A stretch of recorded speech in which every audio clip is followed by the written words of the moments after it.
인사하면 좋겠습니다. 잘 오셨습니다. 한 번 더 인사할까요? 한 주간 수고하셨습니다. 일주일 동안 살아오는 것이 재미가 있나요? 힘이 드신가요? 저도 참 힘듭니다. 목회자도 힘든데 성도님들 오죽하시겠어요, 그죠? 그러니까 서로 우리가 격려하고 서로 세워주고 서로 배려해주는 그런 우리 성도님 되시면 좋겠습니다. 동남아를 여행한 분 많이 계시죠? 동남아를 여행하다 보면 성도님들 아시겠지만 무더운 날씨에 지쳐있는 사람들을 많이 보게 됩니다. 얼마나 더운지 사람만 지친 것이 아니라 길에 다니는 소와 개들도 지쳐있는 것을 봅니다. 지쳤다는 표현을 어떻게 아냐면 소들이 길을 가도 어그적어그적하고 개들이 길을 가도 설렁설렁 진짜 답답할 정도로 걸어가는 것을 보게 됩니다. 이렇게 무더위는 사람이든 짐승이든 지치게 만들고 무기력하게 만듭니다. 제가 선교지에서 동남아를 매년 그렇게 다녀온 적이 있었는데 그때마다 느끼는 게 참 이분들 힘들겠다, 짐승들도 힘들겠다라고 생각을 합니다. 그러면서 안타깝고 답답한 건 뭐냐, 차가 속력을 내서 달려가면서 클락션을 그렇게 눌러도 개들이 길을 안 비켜줘요. 아무리 빵빵 걸어도 오든지 말든지 알아서 가든지 나를 치든지 말든지 생각 자체가 없이 그냥 느릿하게 가는 것을 보게 됩니다.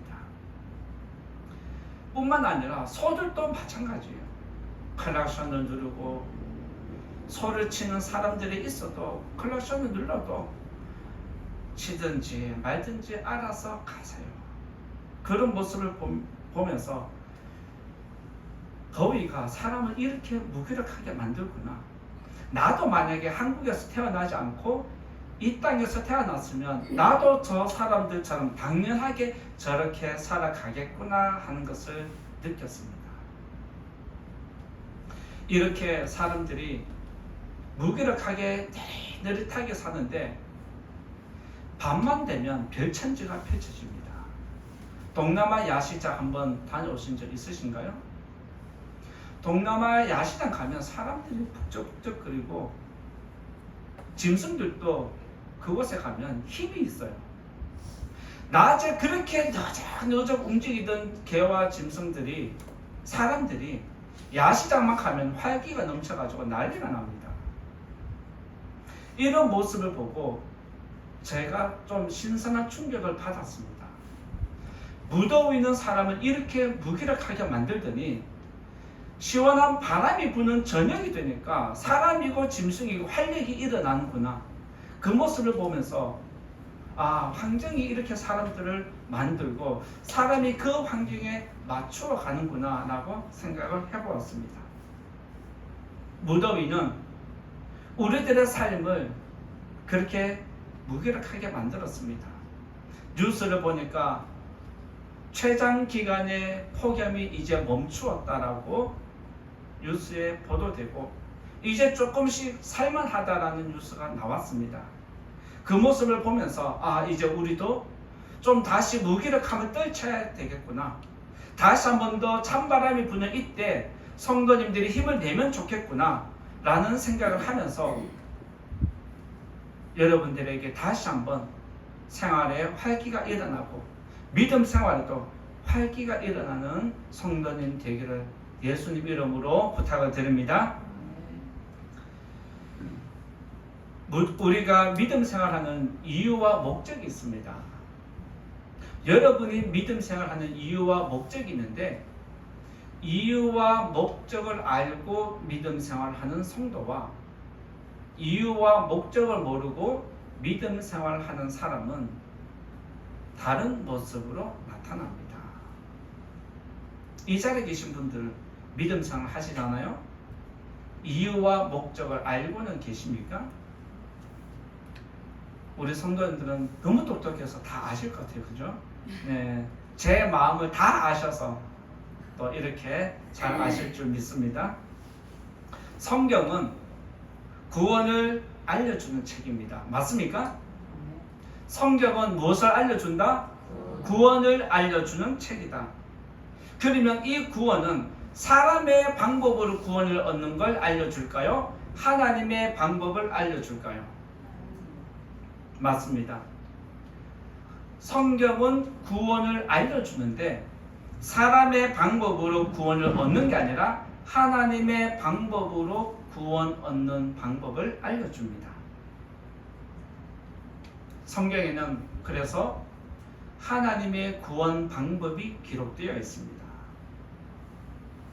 사람이 추구하는 구원은 행위 구원을 의미합니다. 사람들은 스스로 자기가 노력해서 어떤 노력으로 구원을 얻으려고 합니다. 그리고 하나님의 방법은 내가 무엇을 해서 구원을 얻는 게 아니라 믿음으로 구원을 얻는다는 걸 알려줍니다. 사람의 구원으로 구원을 얻는 것은, 사람의 방법으로 구원을 얻는 것은 구원의 주체가 누구일까요?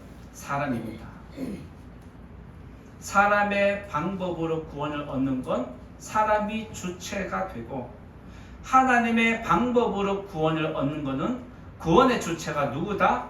하나님이다. 이걸 지금 알려주는 겁니다. 따라서 우리가 구원받는 것은 내가 예배를 잘 드려서 구원을 받는 게 아닙니다. 내가 구원을 얻는 것은 기도를 열심히 하기 때문에 구원을 얻는 게 아닙니다. 내가 구원을 받은 것은 선을 많이 행해서 구원을 얻는 게 아닙니다. 내가 구원을 얻는 것은 바로 하나님의 믿음으로 구원을 얻는 것입니다. 따라서 우리의 구원은 내게 있는 게 아니라 하나님께 있습니다. 그래서 우리들은 구원 받았기 때문에 하나님을 예배하는 겁니다. 믿으십니까? 우리가 구원을 얻기 위해서 예배하는 게 아닙니다. 구원을 얻기 위해서 기도하는 거 아닙니다. 구원을 얻기 위해서 봉사하고 섬기는 게 아닙니다. 우리들은 구원을 받았기 때문에 예배하는 것입니다. 그런데 오늘날 세상의 다른 종교들, 예를 들면 로마 교회 같은 경우에도, 천주교 같은 경우에도 구원을 받았다라고 하면서도 완전한 구원이 아니에요. 천주교는 구원을 받은 것 같은데 다시 그만큼 행위를 쌓아야 됩니다. 그래서 결국에는 세상의 종교는 행위 구원을 이야기합니다. 그들은 무엇을 해야 구원을 얻습니다. 그런데 우리는 구원을 받았기 때문에 예배하는 것입니다. 믿으시기 바랍니다. 이 사실을 여러분들이 알고 믿음 생활해야 합니다. 따라서 우리에게 하나님의 구원이 어떻게 나타나는지 오늘 또 말씀드리고자 합니다. 그리고 하나님의 구원의 방법이 우리에게 지금 어떻게 적용되어 있는지 그것을 말씀드릴 테니까 오늘 이 말씀 안에서 하나님의 사랑과 은혜를 캐내는 성도님 되시기를 부탁을 드립니다. 첫 번째 구원의 능력은 첫 번째로 예수에 있습니다. 첫 번째로 구원의 능력은 예수의 이름에 있습니다. 그래서 저는 간략하게 예수라고 정해보았는데 40절 말씀 한번 읽어볼까요? 40절 말씀 읽어봅니다. 시작. 예수께서 돌아오심에 무리가 환영하니 이는 다 기다렸음이라라. 예수님이 돌아오셨다는 것은 앞에 본문의 내용을 보면 예수님이 배 타고 갈릴리 호수에서 호수 건너편으로 건너갔습니다. 그리고 갈릴리 호수 건너편에서 어떤 일을 행하셨냐면 군대 귀신 들린 귀신들을 쫓아내고 그곳에서 하나님 영광을 나타냈습니다. 그리고 그 지역에서 예수님을 쫓아내니까 예수님이 다시 배 타고 어디로 돌아와요? 갈릴리로 돌아왔다는 뜻입니다.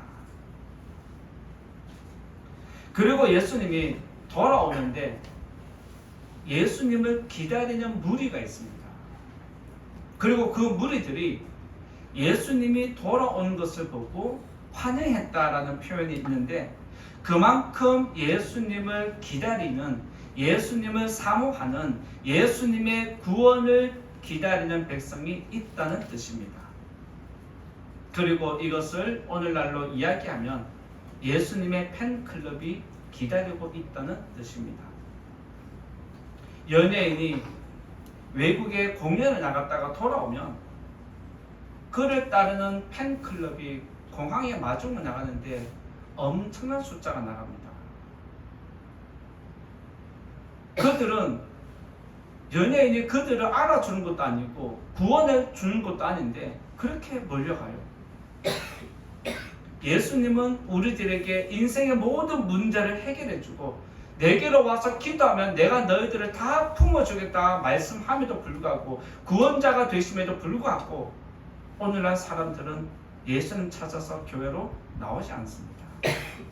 그런데 이 자리에 계신 성도님들은 나의 구원이 예수님에게 있다는 걸 믿기에, 알기 때문에 오늘도 이 자리에 나온 줄 믿습니다. 앞으로도 나의 구원은 누구에게 있다? 예수님에게 있다. 나의 구원이 예수님에게 있다고 믿는 사람은 오늘도 이 자리에 있을 뿐만 아니라 다음 주에도 이 자리에 있습니다. 아멘, 아멘이시죠? 다음 주에 안 나오면 큰일 납니다. 다음 주에 나올 뿐만 아니라 영원까지 이 자리에 있습니다. 아시겠죠? 또 아멘 안 하네 이제는. 예수님이 이렇게 무리들로부터 환영을 받는다는 것은 그동안에 예수님의 가르침이 어떠했는지 알려주는 겁니다. 그동안에 예수님이 백성들을 위해서 무엇을 했는지 알고 있는 겁니다. 그래서 그 당시의 백성들은 예수님의 구원과 예수님의 가르침을 경험한 사람들은 예수님을 따를 수밖에 없는 거예요. 예수님만 있으면 만병통치약입니다.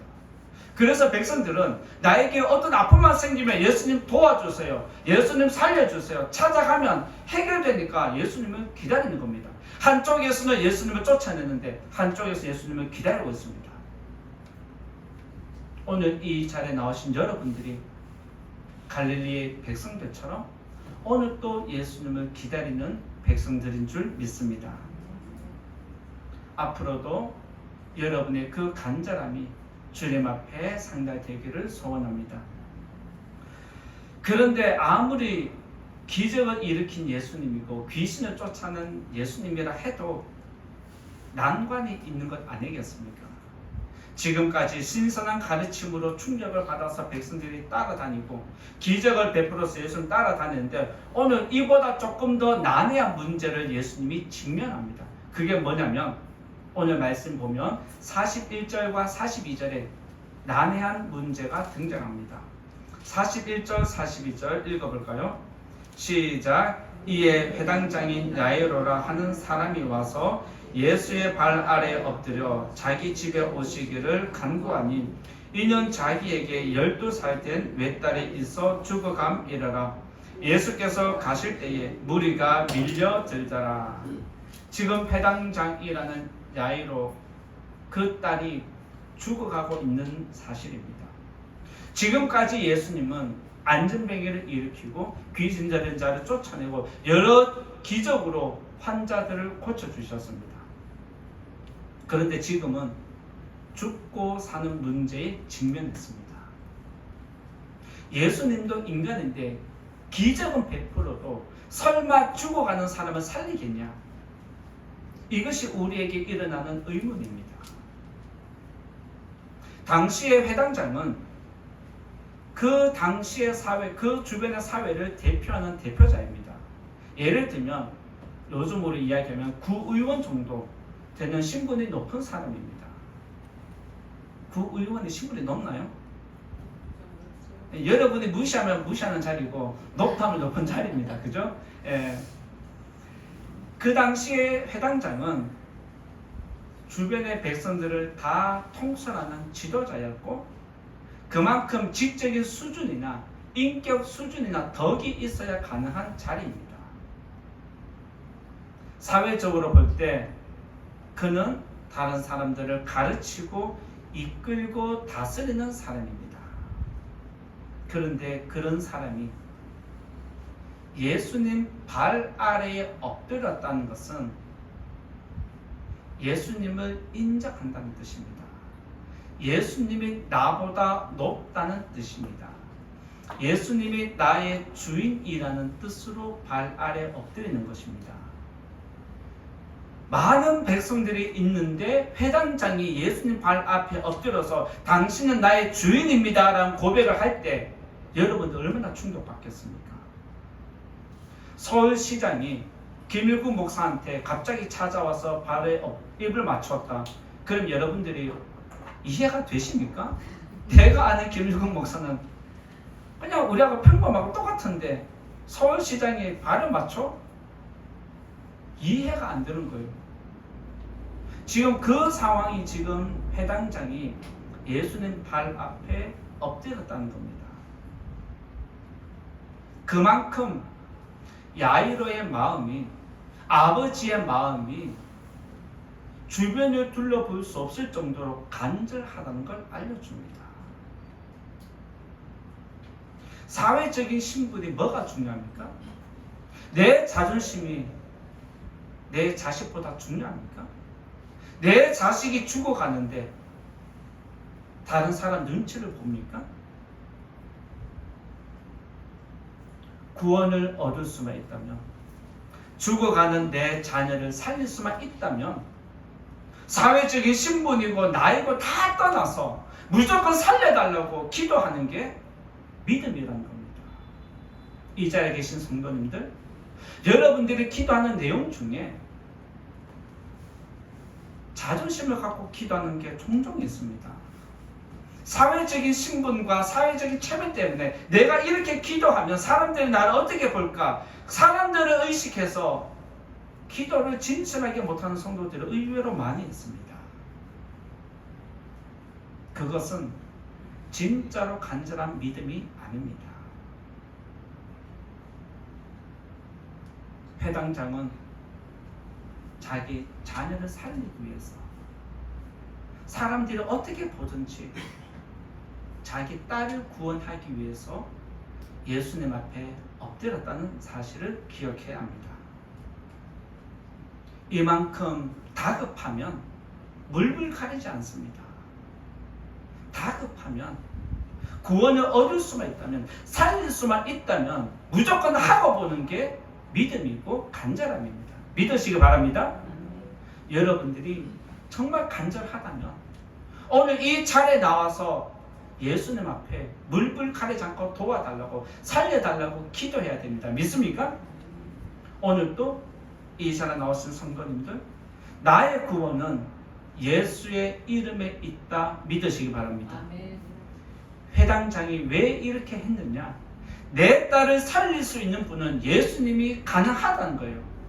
내가 예수님의 이름만 의지하면, 예수님만 붙잡으면 내 딸을 살릴 수 있다는 그 믿음 때문에 행하는 것입니다. 이름에서 알 수 있듯이 예수라는 그 이름 자체가 구원입니다. 모든 구원의 능력은 어디서 나옵니까? 예수의 이름에서 나온다는 걸 알려줍니다. 그래서 예수의 이름만 외치면 죽은 자도 살고 죽어가는 자도 살릴 수 있고 내가 모든 문제들을 해결할 수 있다는 그 믿음의 근원이, 구원의 능력의 근원이 예수의 이름에 있습니다. 믿으시기 바랍니다. 여러분들이 다급하면 여러분들 어디서 무엇을 하든지 예수의 이름만이라도 외치면 됩니다. 따라서 예수님이 가는 곳에는, 예수의 이름이 선포되는 곳에는 구원과 생명이 일어납니다. 예수의 이름이 선포되는 곳에는 생명이 일어나고 어둠이 사라집니다.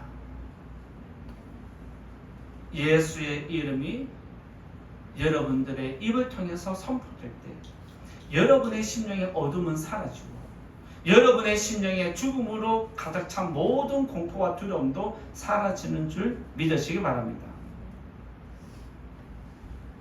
요한복음 6장 68절에 보면 시몬 베드로가 이렇게 고백을 합니다. 영생의 말씀이 예수님에게 있는데 내가 어디로 가겠습니까? 라는 고백을 합니다. 생명이 예수님에게 있는데, 구원이 예수님에게 있는데 내가 어디로 가서 소원을 빌겠다는 거예요. 이 자리에 계신 성도님들, 여러분의 구원은, 여러분의 인생의 문제를 해결해 줄 분은 예수님밖에 없습니다. 믿으시기 바랍니다. 다음 주일날 이 차례 나와서 예수의 이름을 부르는 복된 성도님 되시기를 부탁을 드립니다. 인생에서 최고의 어려운 숙제가 뭔지 아십니까? 여러분이 직면한 문제, 인생의 문제들 살아오면서 겪어보셨지만 최고의 난제는 무엇입니까?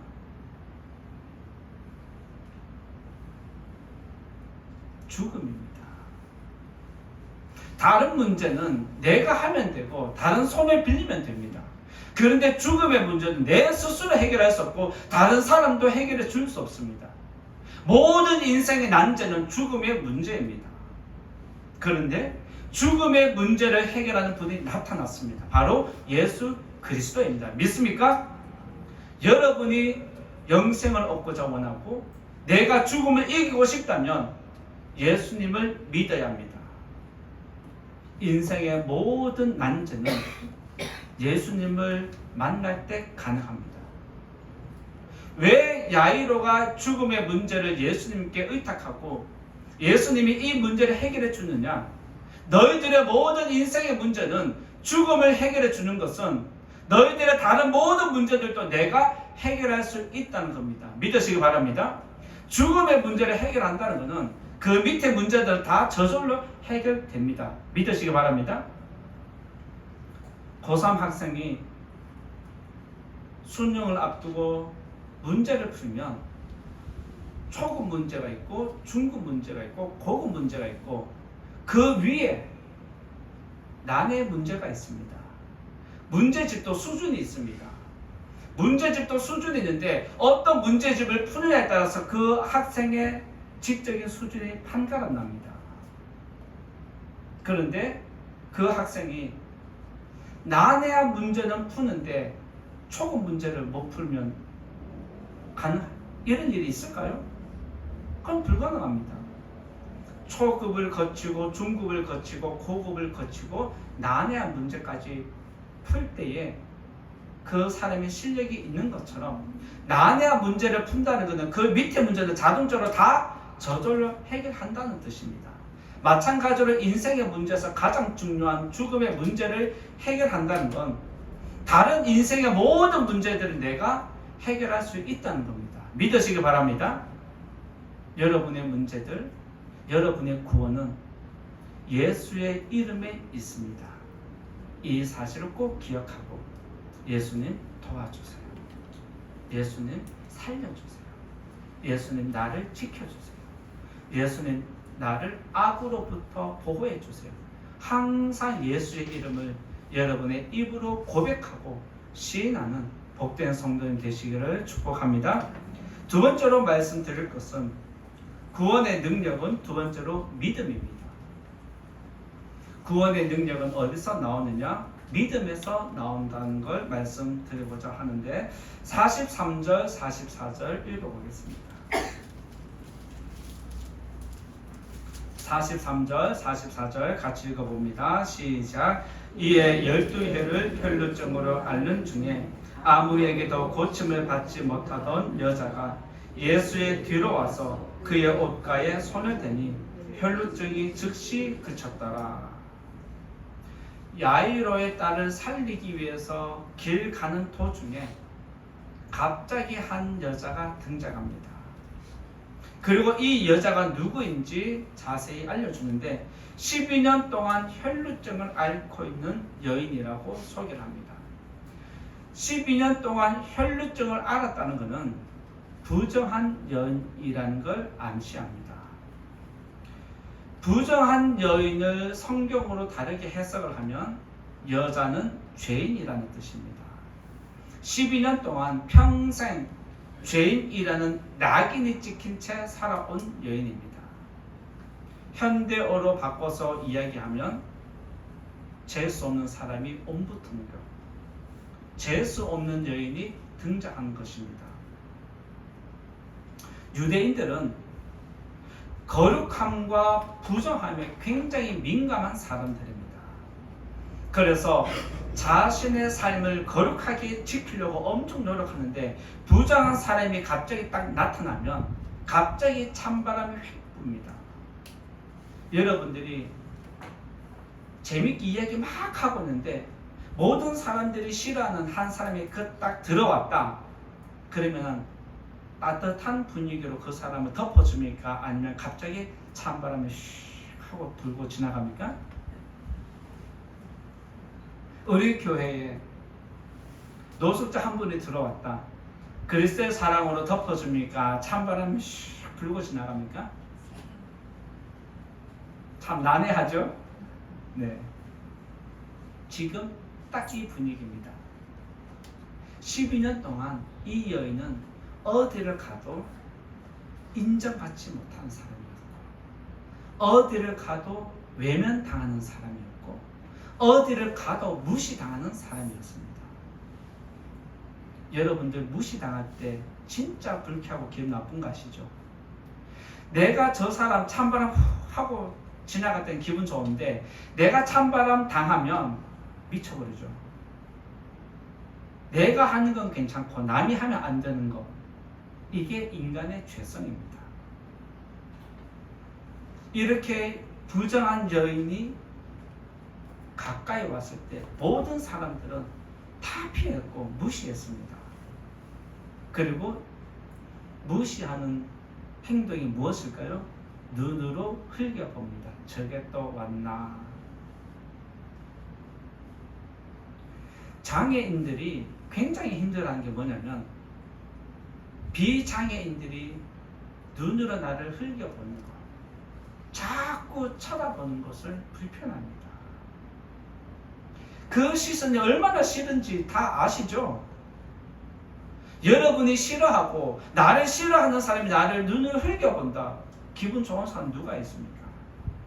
그런데 지금 이 여인이 그러한 삶을 한두 번도 아니고 몇 번도 아니고 몇몇 사람도 아니고 12년 동안 모든 사람으로부터 무시를 당하고 살아왔습니다. 이 여인이 살아오면서 겪었을 그 아픔과 상처, 그 괴로움과 눈물 한번 생각해 보십시오.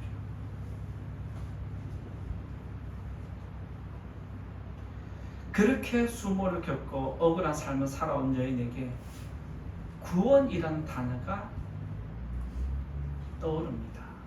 그게 뭐냐면 예수의 이름이 들렸다는 겁니다. 앞에서 말씀드린 것처럼 예수의 이름이 뭐다? 구원이다. 예수의 이름의 뜻이 뭐다? 구원이다. 지금 이 여인에게도 예수의 이름이 들려왔다는 거예요. 즉 구원의 소식이 이 여인의 귀에 들렸고 그 귀로 들은 것이 지나간 것이 아니라 마음에 새겨진 겁니다. 예수의 이름이 마음에 새겨지니까 이 여인이 살겠다는 희망을 가지기 시작한 겁니다.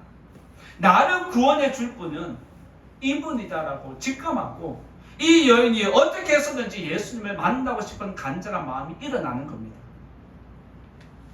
이 기회를 놓치면 나에게 구원이 영영이 없을 것 같은 그 느낌, 이 기회를 놓치면 나에게 이런 기회는 앞으로 오지 않을 거라는 그 믿음이 있으니까 어떻게 해서든지 이 기회를 잡고자 하는 것이 여인의 믿음이었습니다.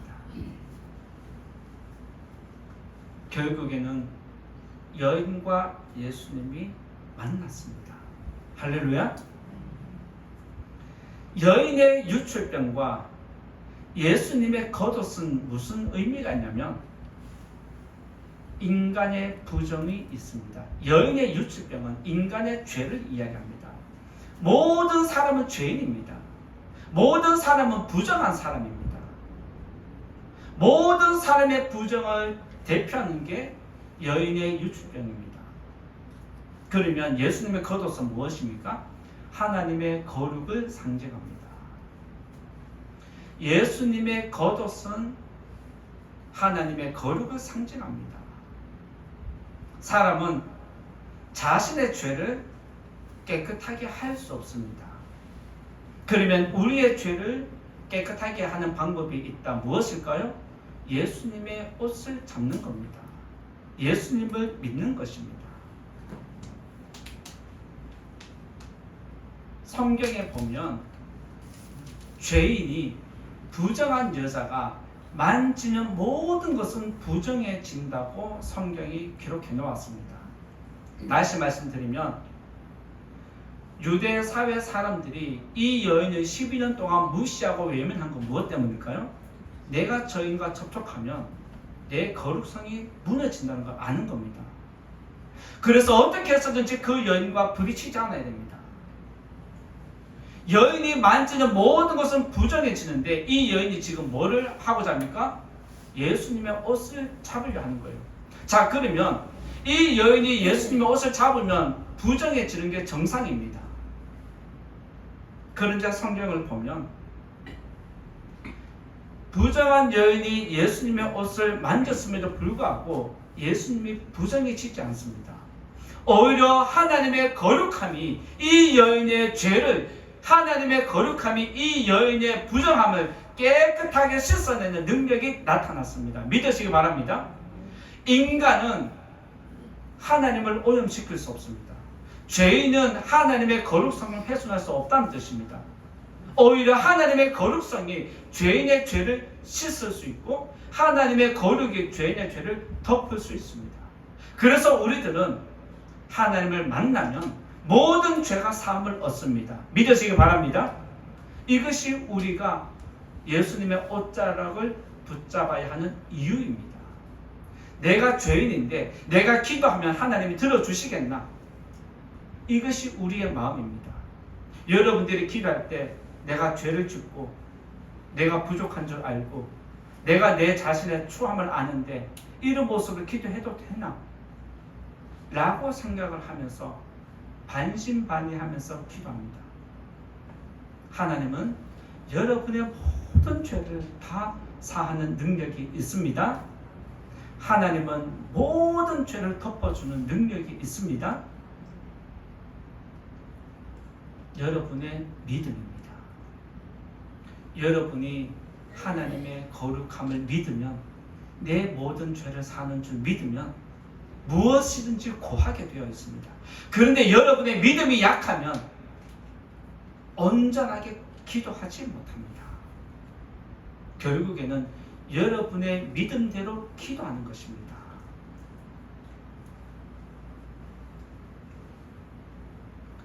우리가 예수님 앞에 나아가면 예수님이 모든 죄를 사해 주시는데 그 사함이 무엇을 의미하냐면 곧 구원을 의미합니다. 예수님의 이름을 부르는 모든 사람은 진정한 구원을 얻습니다. 이것이 하나님이 우리에게 가르쳐주는 말씀입니다. 이 자리에 계신 성도님들에게 질문 드립니다. 여러분들이 해결할 수 없는 인생의 문제가 무엇이 있습니까? 많이 있죠. 자녀들도 내가 해결 못합니다. 목회자인 저도 제 자녀를 해결할 수 없기 때문에 자꾸 하나님께 믿음으로 맡깁니다. 하나님 맡깁니다. 알아서 해주세요. 여러분이 해결하지 못하는 거 자녀 아닌가요? 여러분이 해결하지 못하는 거 죽음의 문제 아닌가요? 여러분이 해결하지 못하는 거 가족 구원 아닌가요? 여러분이 해결하지 못하는 거 앞으로 미래 아닌가요? 이 모든 것들 하나님께 믿음으로 고하시기 바랍니다. 예수님을 믿고 믿음으로 고하는 모든 성도들을 하나님께서 기억하고 구원으로 화답하실 줄 믿습니다. 이쯤 되면 심각한 문제가 발생합니다. 야이로의 딸이 죽어가고 있어서 가는 중에 갑자기 여인이 나타나서 사건을 일으켰습니다. 잔을 들고 가는데 옆에서 툭 쳐서 잔이 엎어졌어요. 야이로가 그 상황을 지켜볼 때 얼마나 초급증이 일어나겠습니까? 빨리 가자고 예수님 붙잡고 가야 되는데 예수님이 안 가겠다니까 어떻게 해요? 얼마나 힘들겠어요, 야이로 입장에서는. 야이로가 절망에 빠지고 어떤 상황인지 아시는 예수님이 야이로에게 무슨 말을 하시냐면, 나를 믿어라. 나를 믿어라. 그러면 구원을 얻는다라고 말씀하십니다. 나를 믿으면 설령 너의 딸이 죽었다 할지라도 반드시 구원을 얻는다는 게 예수님의 말씀입니다. 여러분, 예수님 믿으십니까? 예수님의 능력을 믿으십니까? 믿고 기다리면 되는 겁니다. 아시겠죠? 기도하고 기다리면 되는 겁니다. 야이로가 예수님께 내 딸을 살려주십시오라고 하고 찾아왔는데 예수님은 시간이 하세월입니다. 그럼에도 어떻게 하면 된다? 기다리면 되는 것입니다. 아시겠죠? 그리고 예수님 말씀하신 그대로 예수님이 죽은 야이로의 딸을 살려주셨습니다. 자, 여기서 한번 우리가 궁금한 게 있습니다. 예수님이 야이로를 살린 건가요? 아니면 야이로의 믿음으로 딸이 살아난 것일까요? 살린 건 예수님입니다. 그런데 예수님이 그의 딸을 살린 것은 야이로의 믿음을 보고 살려준 겁니다. 믿습니까? 그래서 여러분들의 믿음이 그렇게 중요한 겁니다. 구원의 능력은 어디서 나오느냐? 여러분의 믿음에서 시작되는 것. 여러분의 믿음에서 시작되고 예수님의 능력을 베푸신 줄 믿으시기 바랍니다. 따라서 여러분의 구원은 여러분의 믿음에 달려 있습니다. 이 사실을 기억하고 여러분의 믿음을 잘 지키는 성도님 되시기 바랍니다. 세 번째로 말씀드릴 것은 구원의 능력은 행함에 있습니다. 세 번째로 말씀드릴 건 구원의 능력은 행함에 있습니다. 47절, 48절 읽어보겠습니다. 47절, 48절 읽어봅니다. 시작. 여자가 스스로 숨기지 못할 줄 알고 떨며 나와 엎드리어 그 손댄 이유와 곧 나은 것을 모든 사람 앞에서 말하니 예수께서 이르시되 딸아 내 믿음이 너를 구원하였으니 평안히 가라 하시더라.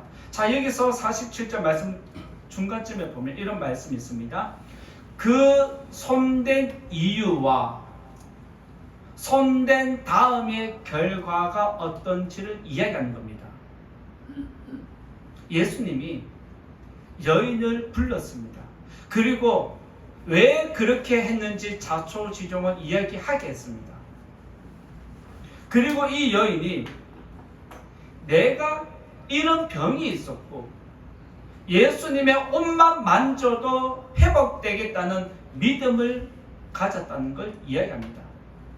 그리고 그 믿음으로 예수님의 옷을 잡았더니 즉시 나았다는 걸 이 여인이 바로 알게 되었다는 거예요.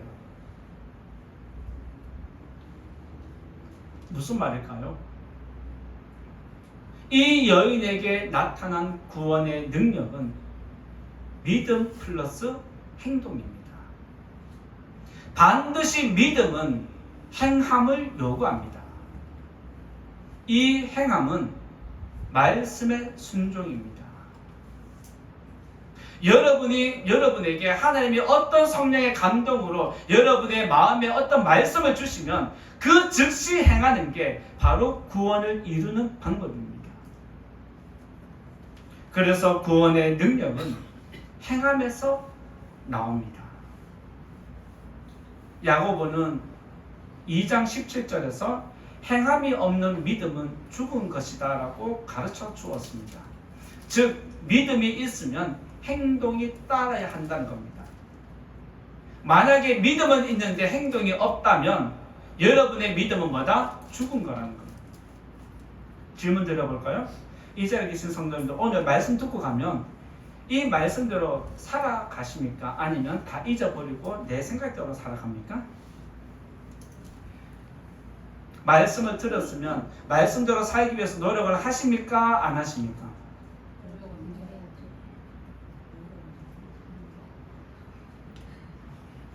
어려운데 해야 되는 거 아시죠? 어려운데 하려고 하는 사람이 있는가 하면 어려우니까 아이고 됐다 그냥 설교만 들은 걸로 치지 뭐 이렇게 하면 큰일 나는 겁니다. 여러분에게 왜 구원의 능력이 나타나지 않느냐? 말씀을 들었는데 말씀을 믿는데 뭐가 없다? 행함이 없는 거예요. 말씀을 지키려고 행하려고 하니까 뭐가 일어납니까? 나한테 육신을 꺾어야 하는 고통이 일어나는 거예요. 나의 삶을 절제해야 하는 불편함이 있는 거예요. 믿음은 있는 것 같은데 행함이 없는 것은 뭐다? 죽은 거라는 거예요. 이 말은 뭐가 없다? 능력이 없다는 거예요. 여러분들이 말씀을 아무리 들어도 구원의 능력이 여러분들에게 나타나지 않는다면 내가 지금 행함이 있다 없다 돌아보셔야 됩니다. 내가 지금 말씀대로 살고 있다 안 살고 있다 돌아보셔야 되고 내가 말씀에 지금 순종하고 있다 없다 이걸 돌아보셔야 됩니다. 구원의 능력은 말씀의 순종으로 나타납니다. 이 행함은 순종이고 이 순종에서 구원의 능력이 시작되는 것입니다. 말씀에 순종하지 않으면 여러분의 삶도 거룩한 능력이 나타나지 않습니다. 지난 2달 동안 제 설교가 거룩에 대해서 말씀드렸다고 했잖아요. 그래서 여러분들이 2달 동안 거룩해졌느냐 거룩해지지 않았느냐 물었잖아요. 여러분의 삶은 2개월 동안 거룩해지셨나요? 거룩해지지 않았다라면 어떻게 해야 된다? 나를 돌아보라는 겁니다. 내가 거룩한 삶을 살기 위해서 어떤 노력을 어떤 행함을 했느냐 안 했느냐 점검하라는 겁니다. 행함이 없는 믿음은 죽은 것입니다. 이것은 구원의 능력이 나타나지 않는다는 것을 극단적으로 가르침을 주는 것입니다. 예배에 나가야 한다는 거 알면서도 예배 나오지 않는 것, 기도해야 한다는 거 알면서도 기도하지 않는 것, 성경을 읽어야 한다는 거 알면서도 성경을 읽지 않는 것, 말씀을 들었으면 그렇게 살아야 한다는 거 알면서도 말씀대로 살지 않는 것. 그러니까 거룩한 능력이, 구원의 능력이 우리에게 일어나지 않는 겁니다. 여러분의 삶이 거룩해지지 않는 것은 결국에는 여러분의 순종이 없어서 그런 겁니다. 20년, 30년 믿었는데 순종하지 않는다라면 1년을 믿어도 순종하는 사람의 믿음이 더 뛰어난 법입니다. 믿습니까? 믿음 생활을 자랑하지 말고 내가 이 교회 몇 년 다녔는데 자랑하지 말고 내가 믿음대로 말씀대로 살고 있다는 걸 자랑하는 성도님 되시기 바랍니다. 여인이 자신의 입을 열어서 자기의 죄를 시인했습니다. 그리고 많은 사람들 앞에 그 죄가 어떻게 사함받았는지, 이 병에서 어떻게 자유함을 얻었는지 모든 백성들 앞에 이야기를 하는 게 간증입니다. 내가 나를 드러내는 게 아닙니다. 여인은 예수님의 능력을 지금 드러내고 있습니다. 그랬을 때 예수님은 따라 안심하라. 너의 믿음이 너를 구원했다라고 크게 위로해 주십니다. 지금까지 이 여인은 누구에게도 인정받지 못하는 사람이었습니다. 지금까지 이 여인은 12년 동안 투명 인간처럼 살아온 사람이었습니다. 모든 사람들이 그를 무시하고 외면했지만 예수님은 이 여인을 이때 지금 한 사람으로 인격을 인정해 주는 겁니다. 너의 존재를 인정해 주겠다는 겁니다. 예수님은 이 여인을 인정하면서 구원까지 약속하셨습니다. 이 자리에 계신 성도님들, 여러분의 입을 통해서 여러분의 죄가 시인되기를 원하고 여러분의 입을 통해서 예수님의 능력이 전파되는 복된 성도님 되시기를 부탁을 드립니다. 이제 결론의 말씀 드리고자 합니다. 구원의 능력은 예수의 이름에 있습니다. 구원의 능력은 여러분의 믿음에 있습니다. 그리고 구원의 능력은 여러분의 순종에 있습니다. 예수와 믿음과 순종은 하나입니다. 이 세 가지가 하나가 될 때 구원의 능력이 여러분에게 주어집니다. 오늘 이 말씀을 기억하고 이 한 주간도 말씀 들은 대로 순종함으로 구원의 능력을 경험하고 여러분의 입을 통해서 하나님의 구원을 전파하는 복된 성도인 우리 교회가 되기를 예수님 이름으로 축원드립니다. 말씀 생각하면서 같이 기도하면 좋겠습니다. 구원의 능력은 예수의 이름에 있고 우리의 믿음에 있고